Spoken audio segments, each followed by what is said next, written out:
But I do want to alert you to some of the functions that might be used if you're using a list, and I think they're commonly used regardless of the kind of data you're working with. We might want to know what the highest salary here, and we might not want to sort the data. So I've set up some words over here on the right-hand side. Here's the word highest. What's the highest salary here? Now here we could either take advantage of the auto sum button, which has a max option in it, or simply type equal max. It's almost as fast here. But I do want to point out that when you're working with certain kinds of data, if you know, for example, that there's nothing else in column F, we can simply click column F here. What we're about to do here is to calculate the highest salary in column F. Simply press enter. And we see it there.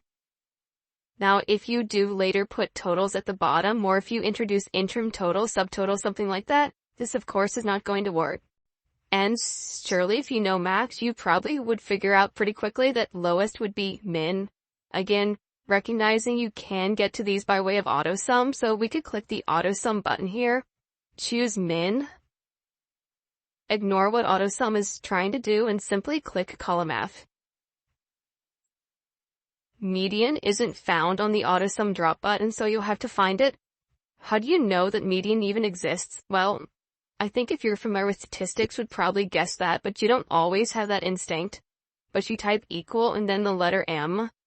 You do see a list here of all the functions beginning with M, and sure enough, there's median. While you're at it, you might view some of the others and wonder what this one or that one might mean, and here and there you are alerted to other functions just by seeing their names. We could choose median this way, and then simply press tab to pop it into place.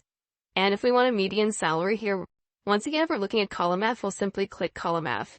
Noticing we do not have to type the final parentheses in situations like this. If there's only a single set, we'll just press enter. And a small little shortcut tip here. If you want the active cell to stay in place, you can press Control Enter. But if we want to move downward and that's what we want to do, we'll just press enter. Now, second largest, is that's going to be some variation on max. This is one of those functions which I think some people might need, others not. It all depends upon what you're trying to do.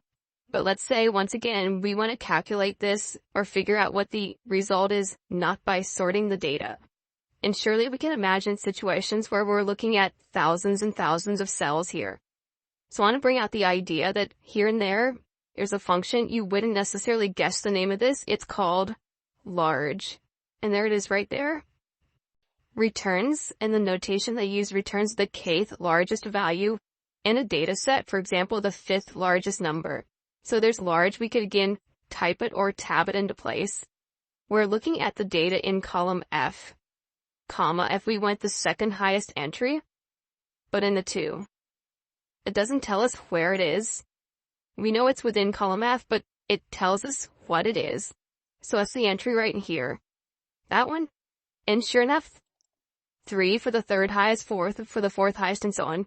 And its opposite is small, as you would guess. Now, STD, what's that? Oh, I'm thinking of standard deviation. What if you're a little bit knowledgeable about that concept, but you're not quite sure what Excel has? One approach could be, we could go to the Formulas tab here. We can start looking at the various categories here. Oddly enough, the category that we're looking for, you might not see at first. If you click the arrow for more functions, I'm thinking of statistical. There are quite a few statistical functions. If we're looking for standard deviation, well, let's hope it begins with S. But what do we see as we drag down here? It's like there are quite a few of these, and each one has a different pop-up definition. Now, I'm not going to go into a discussion of these because I'm not an expert on standard deviation, but there are certainly some options here, and one of them is probably the one that you wanted, and you'll just have to make your choice, make your guess, the one that fits your needs, most obviously. Maybe it's this one. And here too, like the other examples we're seeing, we'll choose a particular location. Let's say, once again, we're concerned with the salaries. We'll just use column F here. And that's all we need to do here. And if you've worked with standard deviation, you'll have a sense of still what that number means. But there's so many functions, and let's say you're just not out there constantly looking for new ones, but based on how you use Excel or what it is you're trying to get at, those functions, like the ones we've seen prior to this, and this one remind us of the tremendous capability of Excel in handling formulas and numeric data.